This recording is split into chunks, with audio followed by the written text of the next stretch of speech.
Dr. Guilherme Colim, ao vivo. Segunda-feira é dia do Dr. Colim conversar com a gente aqui. Já está no nosso estúdio. Dr. Colim, muito boa tarde. Boa tarde, Cláudio. Tudo bom? Tudo tranquilo. Dr. Colim, hoje a gente vai falar sobre um tema que nós já conversamos aqui, inclusive uma campanha que eu faço parte, eu e minha esposa. A gente já tem camisetas, a gente já postou canecas. A campanha Filho Não é Mobília. Uma questão muito séria. E eu vou começar, doutor Colim, falando aqui para o pessoal de casa entender um caso concreto, tá bom? Mãe que trocou de endereço levando o filho terá que pagar o custo de deslocamento para a convivência do pai. Primeiro, lembro que o doutor Guilherme Colim, dentre outras coisas, é ativista social, como eu falei, e faz parte do movimento chamado Filho Não é Mobília, assim como eu.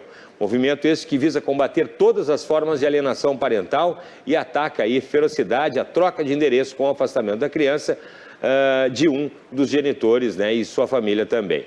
O movimento Filho Não é Mobília, assim como vários outros fizeram e fazem muita pressão para a defesa da lei de alienação parental, já que sofreu nada menos do que 4 tentativas de revogação, graças a Deus todas frustradas, né? Na última tentativa de revogação, o tiro saiu pela culatra. Houve algumas alterações legais favoráveis aos filhos, portanto desfavoráveis ao alienador ou à alienadora parental. Hoje nós vamos falar sobre um caso em que a mãe conseguiu trocar de endereço, levando o filho com ela, mas foi obrigado a custear do próprio bolso o deslocamento do filho para a cidade paterna nos dias de convivência. Começaremos então falando em linhas gerais sobre a troca de endereço e depois a gente vai falar sobre esse julgamento específico. Então é importante que você fique com a gente até o final dessa entrevista. Doutor Guilherme Colim, eu vou começar lhe perguntando como é que funciona exatamente, né, a questão da troca de endereço, né? Eu sou casado, tenho um filho e aí troco de endereço. Pego esse filho e levo comigo? Leva para onde quiser, né? Para onde eu quiser? Não. A lei diz que a troca de endereço depende da concordância. A troca de endereço da criança depende da concordância de ambos os genitores, ou melhor, do outro genitor, né? Isso é o que diz a lei. A lei da alienação parental, antes da alteração de 2022, já tratava a troca de endereço como uma forma de alienação parental. Então, Cláudio, tu é casado, tu é separado, não importa, tu é casado e te separa, tem o teu filho e fica definido que o domicílio principal, que isso é um outro assunto polêmico também, mas vamos lá, isso a gente deixa para outro momento, o domicílio principal ficará com a mãe, que é o que, segundo o CNJ, acontece 95% das vezes. E aí, ela deseja trocar de endereço, vamos imaginar, uma questão pessoal dela, que arranjou um emprego fora em outra cidade ou o que for. Pela lei, ela deve de ter ou autorização do pai ou autorização judicial. E agora, Cláudio, né, e aí eu sei que a gente falará sobre o caso específico mais adiante, né? Sim. E agora, com a lei da alienação parental tendo sido alterada, isso aí foi muito interessante, porque lá em 2022, ironicamente, em abril de 2022, no Dia Mundial de Combate à Alienação Parental, o Congresso Nacional, depois de nós termos sido derrotados na Câmara dos Deputados, nós fomos vitoriosos no Senado, a lei da alienação parental foi mantida com algumas alterações, e uma dessas alterações é justamente isso, que fundamentou essa decisão, que é o que falaremos a seguir, né? Que é sobre o custeio do deslocamento para ver o filho. Isso acontece porque a convivência é um direito do pai, é um direito da mãe e também é um direito da criança. E se a convivência é um direito da criança, nada mais justo que aquele que decidiu trocar de endereço custeie o deslocamento para respeitar o direito daquela criança. Bom, nesse sentido, doutor Guilherme, né, eu lhe pergunto o seguinte, vocês do movimento, né, Filho Não é Mobília. Nós, né? Nós, é verdade, nós defendemos a dupla residência. Aí eu pergunto o seguinte, com a divisão igualitária do tempo, né? Isso não é viável quando o pai e a mãe moram em cidades diferentes. Daí como é que fica essa situação daí, doutor Guilherme? Nós defendemos, né, o que diz a lei. A lei diz que artigo, se não me engano, 1531, parágrafo 2º. A lei diz que o tempo de convivência será dividido, a lei diz dividido, de maneira equilibrada.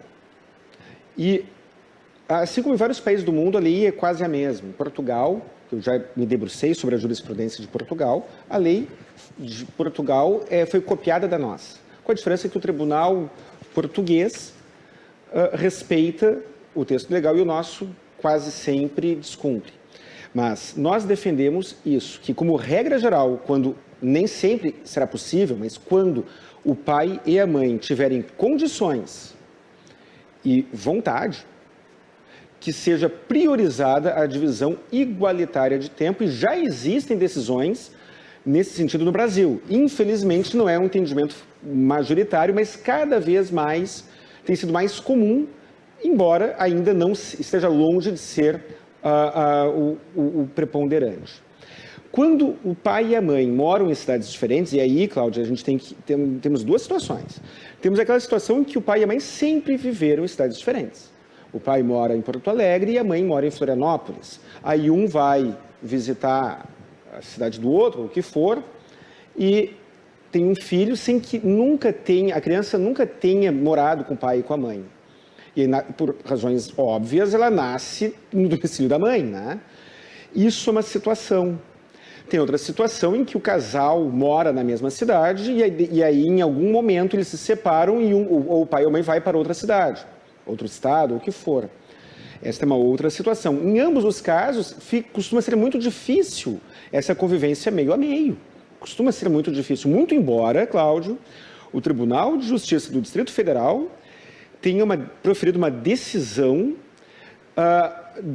isso foi uma única decisão do Tribunal de Justiça do Distrito Federal, determinando a convivência alternada internacional. Mas, naturalmente, né, isso foi em favor da mãe, porque, infelizmente, o nosso judiciário ele trata a mulher como sendo predisposta a ter o contato com o filho. Segundo o judiciário, aos meus olhos, o lugar de mulher é cuidando do pois filho. Isso não é uma visão um pouco machista, né? Aos meus olhos, o judiciário é muito machista. Porque já está pré-determinado. Fica com a mãe porque a mãe é melhor. Porque a mãe é melhor. Então, né? Então parece que exatamente como o doutor Guilherme falou, a impressão que dá é lugar da mãe cuidar dos filhos. E dos filhos vice-versa, do lado da mãe, porque a mãe é melhor. Porque a mãe é melhor. E isso, inclusive, valida o abandono afetivo. Porque se o judiciário está dizendo que a mãe é melhor, digamos que eu tenho a predisposição ao abandono afetivo. E o homem tem predisposição já está empurra. Então já meio caminho andado. Viu só? Todo mundo está dizendo que não. Então fica lá. Então o Tribunal de Justiça do Distrito Federal, Cláudio, teve uma decisão em que a mãe se casou com um funcionário da embaixada do Itamaraty, que foi transferido para um outro país. E aí, como a mãe é casada com um cara que vai para um outro país, ela queria levar o filho junto. E o pai disse, não, fica aqui.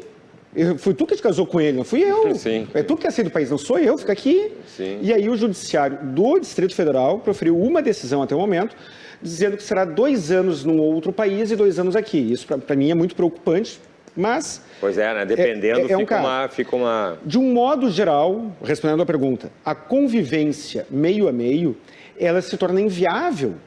Não precisa nem ser em países diferentes. Imagina só aqui Porto Alegre e Florianópolis.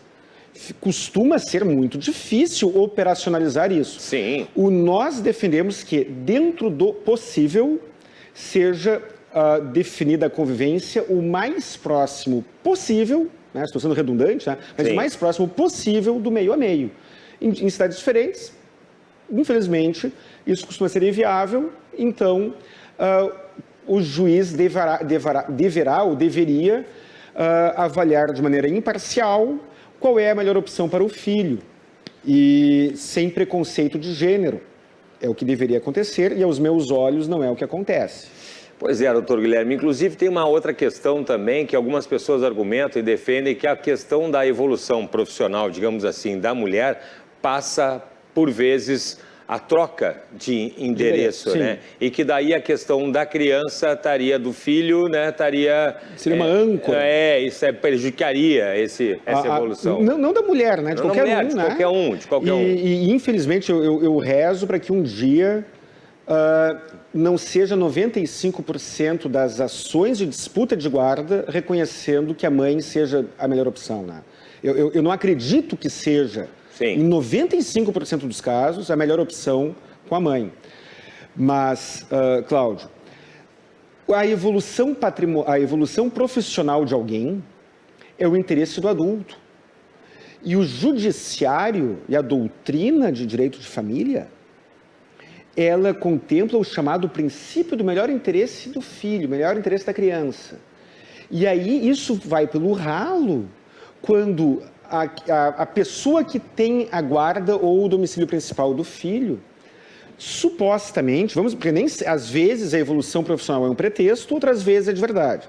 Supostamente obterá um benefício profissional ao se mudar. Vamos imaginar, a pessoa trabalha no Banco do Brasil, e aí ela será promovida, mas para ser promovida ela precisará ser de uma cidade para uma outra, sei lá eu aonde. Cláudio, em havendo a opção da criança ficar na cidade de origem, e em havendo condições e interesse, é claro, do genitor que ficar com o filho, na minha cabeça, o genitor que recebeu aquela promoção, aquela proposta de emprego, o que for, está livre para ir para aquela outra cidade e ter acesso ao filho o mais próximo possível do meio a meio. Então, no exemplo, né, a mulher, vamos imaginar, a mãe está com o filho, trabalha no Banco do Brasil e tem uma chance de ser promovida numa outra cidade. Ela é delegada de polícia, ela é militar, ela é qualquer coisa e tem condições de ser promovida. Seja promovida. Porque a distância é a mesma.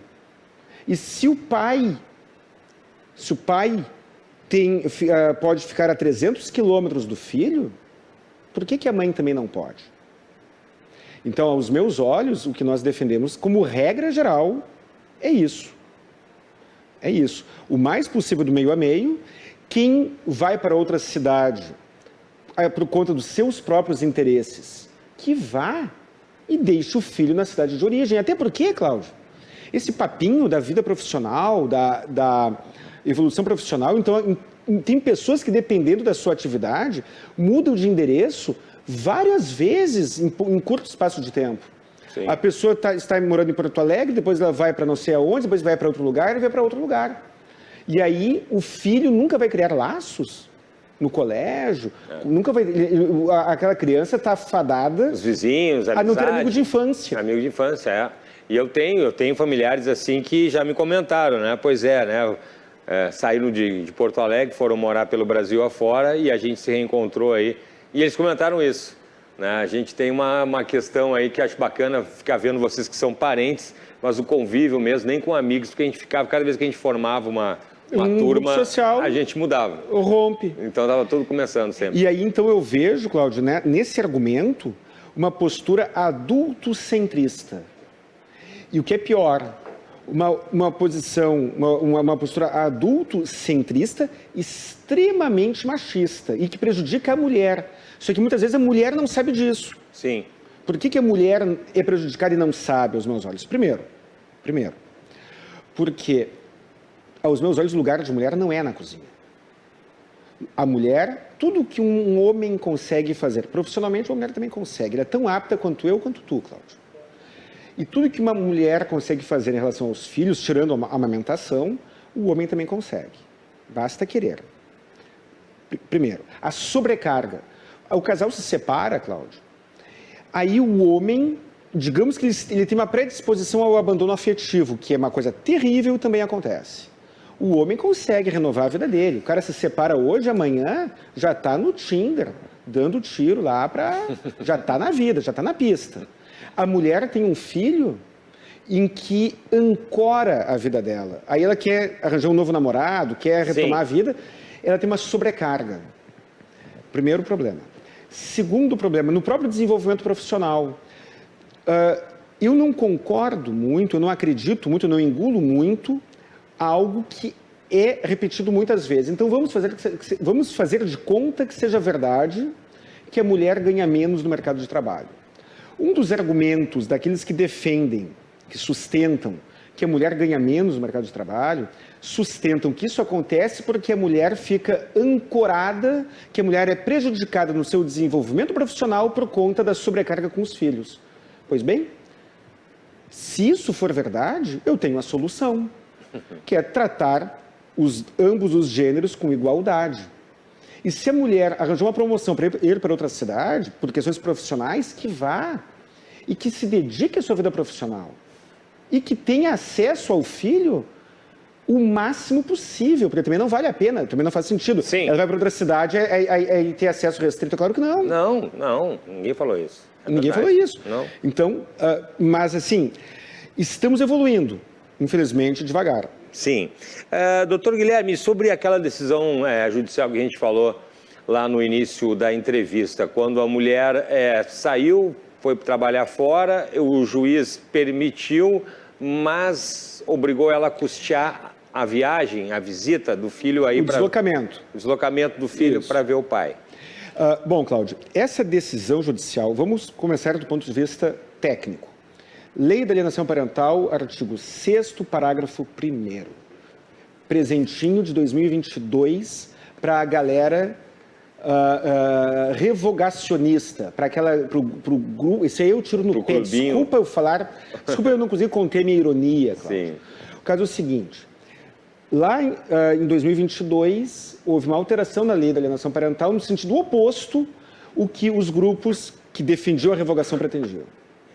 E aí lá está previsto isso, que quando houver essa alteração de endereço, de forma abusiva, o genitor que tem a guarda ou o domicílio principal do filho, que na maioria das vezes ainda é a mãe, deverá custear o deslocamento. E aí a gente volta para o início que eu falei lá na primeira pergunta. É direito do filho ver o pai e a família paterna, é direito do filho ver a mãe e a família materna. Quem cria o problema, que custeie a solução. E vamos imaginar, hipótese 1, que seja uma mudança de endereço abusiva, maliciosa, no intuito de prejudicar. O custeio do deslocamento tem um efeito inibitório. Hipótese B. A troca de endereço ela não é maliciosa, ela decorre, de fato, de questões profissionais. A mãe arranjou um emprego e vai ganhar mais. Muito bem, já que ela vai ganhar mais, ela terá um bônus financeiro. Ela ganhará mais naquela outra cidade. Não faz sentido ela ter um bônus financeiro e o ônus financeiro ficar com o pai, que está na cidade de origem e que não pretendeu essa alteração geográfica. E faz menos sentido ainda ela ficar com o bônus financeiro e o filho, porque muitas vezes o dinheiro falta, né? Seja para um, seja para o outro. E o filho ficar com o ônus psicológico de perder o convívio ou ter uma severa redução de convívio com a família paterna ou com a família do outro genitor. Então, basicamente, é uma questão singela de lógica e coerência. Essa decisão, aos meus olhos, Cláudio, ela foi... Primeiro, aplicou a lei, coisa que, infelizmente, no país a gente tem que ficar feliz quando o judiciário faz. Segundo, ela foi fundada em lógica e coerência. Já que tu vai para outro país, outro estado, outra cidade, tu que pague o deslocamento, porque o filho não pode ficar sem ver o pai. Sim. Então, eu saúdo essa decisão. E nessa discussão geográfica, a gente volta também para o início que a gente falou, Cláudio. Que muitas vezes, 95% das disputas de guarda favorecem a mãe, que eu acho isso que é machismo. Muito bem. E muitas vezes, muitas outras vezes, as mães não querem isso. Muitas outras vezes as mães querem a convivência meio a meio. E aí a frustração acontece porque, se por um lado a maioria dos casos de alienação parental é praticado pela mãe, a maioria dos casos de abandono afetivo é praticado pelo pai. Não deveria, mas é. Quando ocorre quando fica tão materializada essa cultura de que o filho tem que ficar com a mãe porque a mãe é a melhor opção, o pai já tem meio caminho andado, aquele que quer abandonar. E ainda tem mais uma situação, Cláudio, que é a inibição, o efeito inibitório ao abandono afetivo. Porque o espaço vazio costuma ser preenchido na rotina de qualquer um. Então, Cláudio, tu tem o teu filho, aí tu vê o teu filho com bastante frequência. Isso já estará inserido na tua rotina desde o início. E aí, quando teu filho for adulto, ele terá fortes vínculos contigo, com a mãe dele e com ambas as famílias. Mas aí acontece uma segunda hipótese. O teu filho te vê de vez em quando. Aí na tua rotina e na rotina dele, o vínculo afetivo vai enfraquecendo. Porque tu vai preenchendo aquele espaço com outras atividades. E isso gera sequelas irreversíveis de longo prazo, que vão sutilmente, né, se cristalizando. E aí vem aquela conversa que em debates eu já vi, de muitas mulheres dizendo: a maioria dos homens não quer, vocês falam isso como se a maioria dos homens estivessem loucos para ver os filhos. Vamos imaginar que isso seja verdade. Vamos imaginar que seja verdade, que a maioria dos homens não queiram ver os filhos. Vamos imaginar que isso seja verdade. O que não é. O que não é, mas vamos imaginar que seja. Vamos imaginar que seja. Então, aquela meia dúzia de filhos sortudo, cujo pai quer vê-lo, tem que ser punido também? Ah, boa pergunta. Não é? Uma ótima pergunta. Então, aí é que está.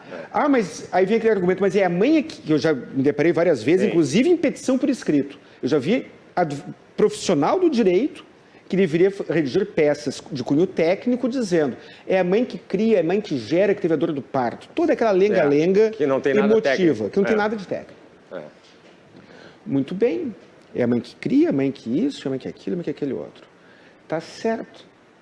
Reconheço. Parabéns. Aí vem dizendo que por conta disso tudo, a mãe se torna a melhor opção. Olha só, Cláudio. Se o filho tem que ficar com a mãe, porque ela que cria, teve a dor do parto, tudo mais. Ela é a melhor opção. Aí o filho não é, aí o interesse do filho não está sendo priorizado. Aí o filho virou um prêmio, virou um prêmio. Já que teve a dor do parto, já que tu amamentou, então tu ganha. E rale-se a criança. Sim. Não, mas acontece que a melhor opção é a mãe, porque a mãe tem vantagens biológicas. Tudo bem? Vamos imaginar que isso seja verdade. Se ela tem vantagens biológicas e ainda assim o estudo social, o estudo psicológico reconhece que ambos estão em igualdade de condições, que é o que acontece na maioria das vezes. Sim. Imagina só, vamos fazer o seguinte raciocínio, pessoal. Eu tenho uma vantagem biológica em qualquer discussão. E aí, no caso concreto, se detecta que eu atingi o empate. O que tem que preponderar? A vantagem a suposta vantagem biológica ou o resultado do caso concreto? E se eu, com a desvantagem biológica, eu conseguir empatar, será que eu sou tão ruim assim? Pois é. Não, mas o pai é ruim, porque aí eu vejo também nessas discussões judiciais, Cláudio, uma série de argumentos. Porque o pai é ruim, porque é isso, aquele, aquele outro. E existe um argumento que eu pondero. E aí isso vale para homens e mulheres. Se aquela pessoa é tão ruim para criar um filho, por que você quis ter um filho com ela? Você, mulher, e você, homem, escolheu aquela pessoa para ser o pai ou a mãe do seu filho. Então é contraditório, Cláudio. Agora, tu vai ter um filho com alguém, e aí depois tu chega dizendo que por uma questão de gênero, uma questão disso, daquilo, daquele outro, aquela pessoa não presta, do nada. Ou não é apta, ou não é tão boa quanto. Mas se ela não é tão boa quanto, por que tu foi fazer filho com ela? É claro que podem haver fatos ou atos ao longo da vida que demonstrem isso, mas não de uma forma presumida. E por último, e aí também é um comentário que não é técnico, né? Mas por último, a insegurança jurídica é terrível, porque normalmente o casal, quando está iniciando a vida conjugal, ele somente ele somente coloca as cartas na mesa quando é tarde demais para o outro. Ah, não, eu acredito que eu tenho melhores condições por uma questão de gênero, de ter o filho, de ficar com o filho, então eu quero que o meu filho fique mais tempo comigo do que contigo por conta do meu gênero. Mas isso somente é dito quando o outro não tem como recuar.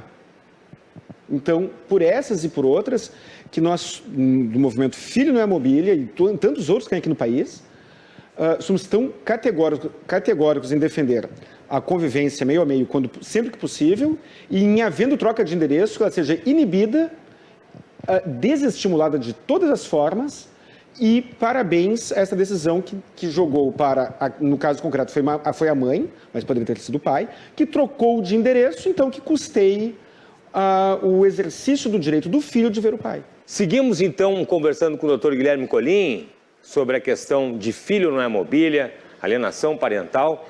E agora, doutor Guilherme, a gente estava falando sobre uma decisão ali onde a mãe se mudou, levou a criança e o judiciário acabou pedindo para ela custear o deslocamento, né, para ver para o filho, custear o deslocamento do filho para ver o pai.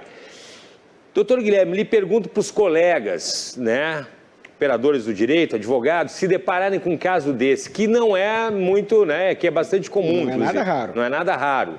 Qual o seu conselho? Cláudio, meu conselho para você, colega advogado, que esteja enfrentando uma situação de troca de endereço. Você que esteja representando um dos genitores, que esteja se opondo à troca de endereço do filho. Primeira dica, tentar demonstrar as vantagens do filho ficar no endereço de origem. E isso, é claro, quando ambos os genitores tiverem condições, porque, caso contrário, aí o assunto está encerrado. Né? Sim.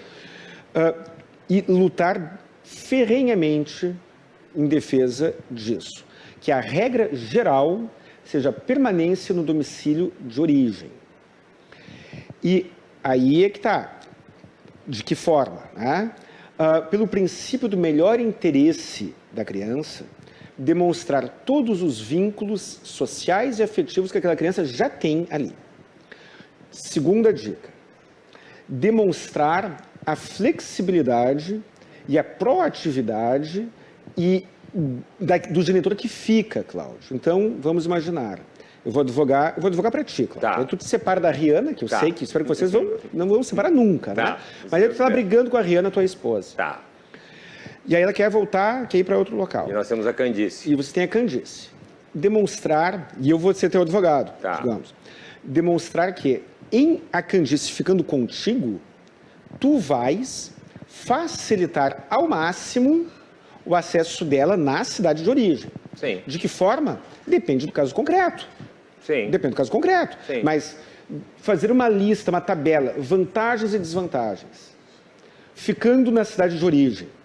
Vínculos sociais. Ah, mas a criança é muito pequena. É verdade, né? Digamos. Sim, 1 ano. É verdade, Tudo pode bem. acontecer. Estando aqui, A família. o diretor que fica consegue oferecer aquele outro benefício. Aquela outra forma de viabilizar e facilitar o acesso do genitor que vai para outra cidade. E abrir um subtítulo, você advogado, abrir um subtítulo ali na petição inicial falando de que, caso não seja acolhida a tese de permanência da criança, então que se aplique o artigo 6º, parágrafo 1º da Lei da Alienação Parental. E que o genitor que traga para o domicílio, que custeie o deslocamento para o domicílio de origem do filho, para que ele conviva com o genitor que fica. Ah, mas em que frequência? Porque aí se inicia uma nova discussão. Ah, então tá, será todo final de Sim. semana? Será 2 por mês? Nós defendemos que seja o mais próximo possível do meio a meio, mas o que eu defendo é secundário, porque a gente tem que trabalhar com a realidade. Então, qual é a praxe dos tribunais brasileiros? É não reconhecer o meio a meio, mas reconhecer 2 finais de semana por mês e mais um dia no meio da semana. Reconhecer, portanto, 2 finais de semana por mês, mais um dia no meio da semana, vai dar quanto? Vai dar 4 dias no meio da semana e mais 8. A gente está falando de 12 dias por mês. Então, tá bom. Né? O mais próximo disso, de alguma forma, que seja custeado para aquele genitor que vai embora. Porque, desculpa a expressão, Cláudio, eu vejo muita cara de pau Sim. em muitos processos, as desculpas mais esfarrapadas para justificar a troca de endereço. Além da imoralidade de dar preferência ao interesse do adulto em prejuízo do interesse da criança. Simples assim. Simples assim. Simples assim, é verdade, é verdade. Doutor Guilherme, contatos para quem está nos assistindo. Contatos para você, advogado de qualquer parte do país, queira trocar uma ideia comigo. Estou à disposição 24 horas por dia. Nem sempre consigo atender o telefone, mas sempre que possível atendo. E se você precisar trocar uma ideia comigo, precisar de ajuda na sua ação de alienação parental, eu gratuitamente, é capaz de eu pagar para lhe ajudar. Contatos em geral. Canal Saiba Direito, no YouTube. Meu Instagram pessoal, colim.guilherme. Telefone 51 32 28 12 19, telefone fixo. 51 999 85 7991, meu telefone celular e WhatsApp. Muito bem, está na sua tela ali os contatos com o Dr. Guilherme, que também, assim como eu, faz parte aí, né, da nossa luta. Filho não é mobília. Eu também faço parte, como o Dr. Guilherme falou lá, a gente tem muito orgulho desse movimento. Doutor Guilherme, obrigado mais uma vez, uma excelente semana. Muito obrigado, Cláudio, grande abraço, grande abraço. Muito bem. Se você se conectou agora, a entrevista também com o Dr. Guilherme Colim fica lá no nosso canal no YouTube, também do nosso Facebook, para você assistir quando, como e onde quiser. Se não, tem lá no YouTube, no canal do Dr. Guilherme, para você se inscrever. Saiba Direito. A gente pede que não pule, né, as propagandas, assista um vídeo até o final, né, se inscreva e ative a notificação para receber as novidades. Saiba Direito com o Dr. Guilherme Colim. Agora aqui do estúdio a gente vai para as ruas novamente. Vamos...